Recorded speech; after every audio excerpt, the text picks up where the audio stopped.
Okay, 27 times 3, or 3 groups of 27. Okay, so we're starting the ones column, and we're going to want 3 times 7. So we've got 3 groups of 7, and here they come.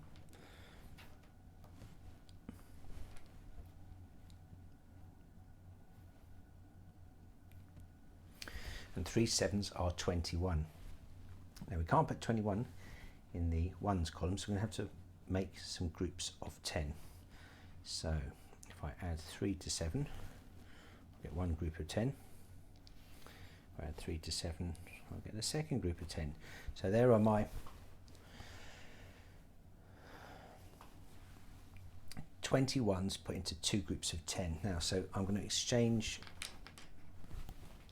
one set of 10 ones for a set of 10, and I'm going to change my second set of 10 ones for 1 10.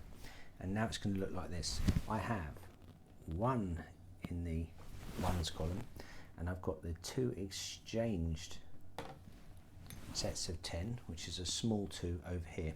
Right, second step, 3 groups of 2 10s. So 3 groups of 2 10s.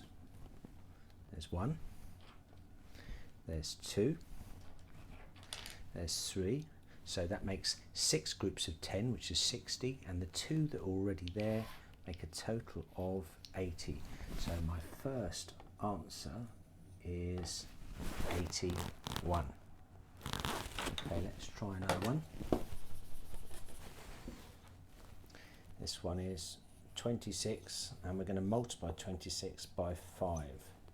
So 5 groups of 26. I'm going to adjust that quite simply.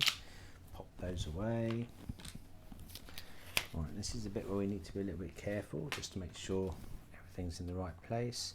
I think I've got it right. I've got my 5 and I've got my 26. All right, I'm ready to go.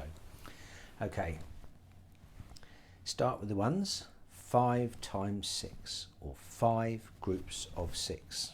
5 groups of 6 will look like this.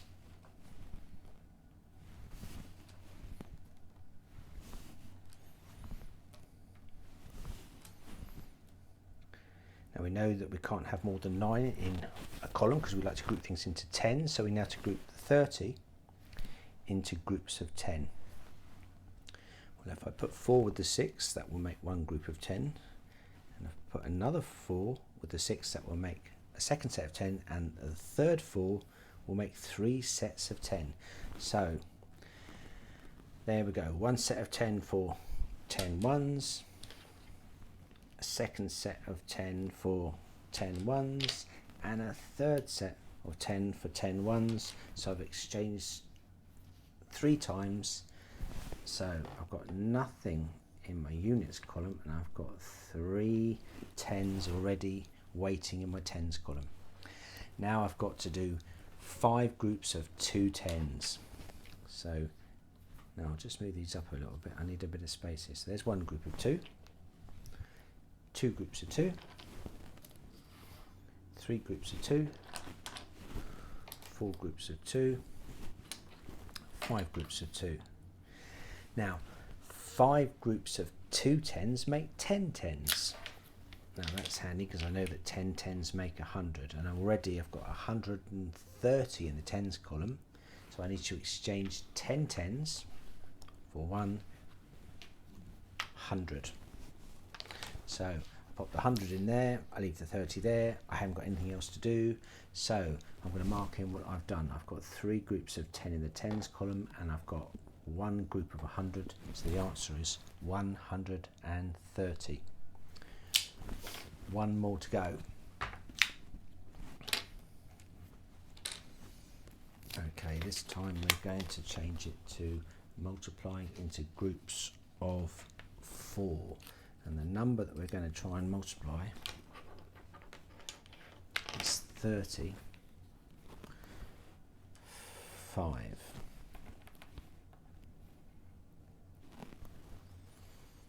Okay, so I need to write the sum up. 35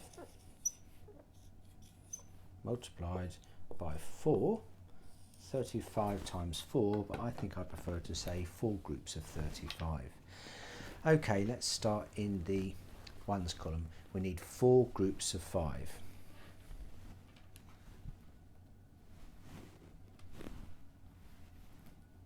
That's 2 groups of 5, 3 groups of 5, 4 groups of 5. And 4 groups of 5 make 20. Now we can't keep 20 in the ones column, so we're going to make a group of 10.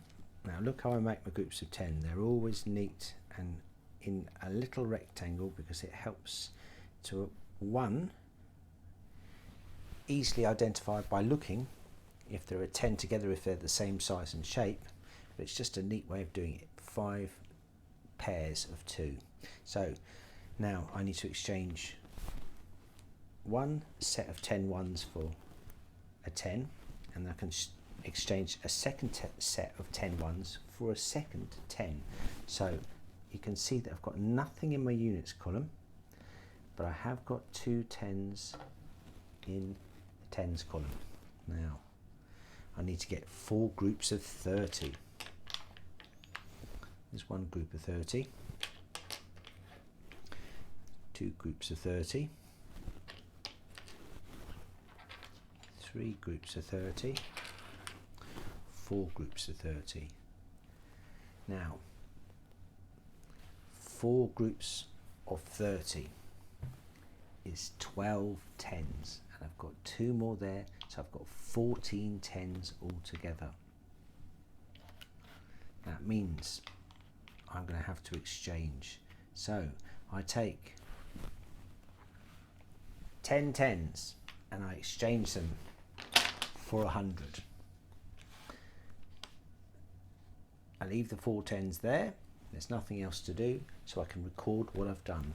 I've still got 4 10s in my 10s column, and I've got one set of 100 in my hundreds column, and my answer is 140. 140.